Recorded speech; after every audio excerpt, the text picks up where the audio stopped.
வணக்கம். நான் இந்த வீடியோவில் நான் சொல்ல போகிற ஒரு விடயம் தான் முக்கியமான விடயம் என்னென்னு சொன்னால், லைஃப்பில் நீங்கள் முன்னேறணும்னு சொன்னால் அவங்களுக்கான ஒரு நல்ல செஞ்சு ஒரு அட்வைஸ். இது அட்வைஸ் இல்லை, நான் எனக்கு தெரிஞ்ச ஒரு வீடியோவை நான் ஒரு வீடியோ ஒன்று பார்த்தேன். அதில் இருந்த ஒரு விடயத்தை நான் உங்களுக்கு பகிர்ந்து கொள்ளணும்னு சொல்லி ஆசைப்பட்டேன்.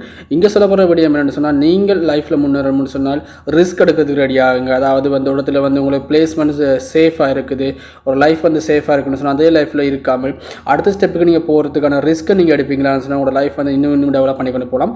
ஃபார் எக்ஸாம்பிள் நீங்கள் சொல்ல போனால், நீங்கள் ஒரு இடத்துல வேலை செய்கிறீங்க, வேலை செய்கிற இடத்துல உங்களுக்கான சேலரி ஒழுங்காக கிடைக்குது, ஒர்க் ப்ரெஷர் இல்லை, ஒர்க் எதுவுமே இல்லை, நார்மலாக உங்களுக்கான 8 hours ஒர்க் எல்லாமே இருக்குன்னு சொல்லி நீங்கள் அங்கே செய்கிறோம்னு சொன்னால் அதே இடத்துல ஸ்ட்ரக் ஆகி நின்றுடுறோம்.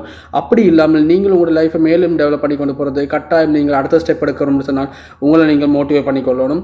ஸோ நீங்கள் எப்போ உங்களுக்கு கம்ஃபர்டபுள்னு சொல்லி யோசிக்கிறீங்களோ, அந்த கம்ஃபர்டபுள் சோன்னு சொல்லி யோசிக்கிறீங்களோ, அந்த நேரத்தில் பார்த்தீங்கன்னு சொன்னால் உங்களோட லைஃப் க்ரோவிங் ஸ்டாப் ஆகிடும். ஸோ நீங்கள் எப்போ அன்கம்ஃபர்டபுள் சொல்லி ஃபீல் பண்ணுறீங்களோ அந்த இடத்துல உங்களுக்கு தெரிஞ்சுக்கொள்ளணும் நீங்கள் உங்கள் லைஃப்பை டெவலப் பண்ணி கொண்டு போகிறீங்கன்னு சொல்லி. லைஃப்பை டெவலப் பண்ணுறதுக்கு எப்பயுமே உங்களுக்கான சோன் அன்கம்ஃபர்டபுளாக இருக்கே தான் அதை நீங்கள் டெவலப் பண்ணிக்கொள்ளும். ஃபார் எக்ஸாம்பிள் ஒருத்தர் வேலை செய்கிறீங்க, வேலை செய்கிற இடம் உங்களுக்கு கம்ஃபர்டபுளாக இருந்தால் நீங்கள் அதே இடத்துல இருந்துருவீங்க.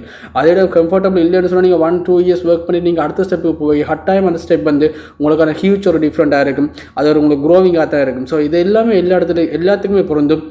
உங்களோட ஸ்டடீஸாக இருக்கலாம், உங்களுடைய பிஸ்னஸாக இருக்கலாம், எல்லா இடத்துலையுமே எப்போ நீங்கள் அன்கம்ஃபர்டபுள்னு சொல்லி ஃபீல் பண்ணுறீங்களோ அன்றைக்கு தான் உங்களுக்கான லைஃப் க்ரோவிங்காக போகும். ஆகவே உங்களோட லைஃப்பை க்ரோவிங்காக வச்சுக்கொள்ளுங்க. ஸோ க்ரோவிங்காக வச்சுக்கிறதுக்கு எப்பயுமே ஒரு விடயம் கம்ஃபர்டபுளாக இருக்குன்னு சொன்னால் அதை நீங்கள் லைக் பண்ணாதீங்க, அதுலேருந்து மேலே போகிறதுக்கான விடயங்களை எதிர்பார்த்துருங்க.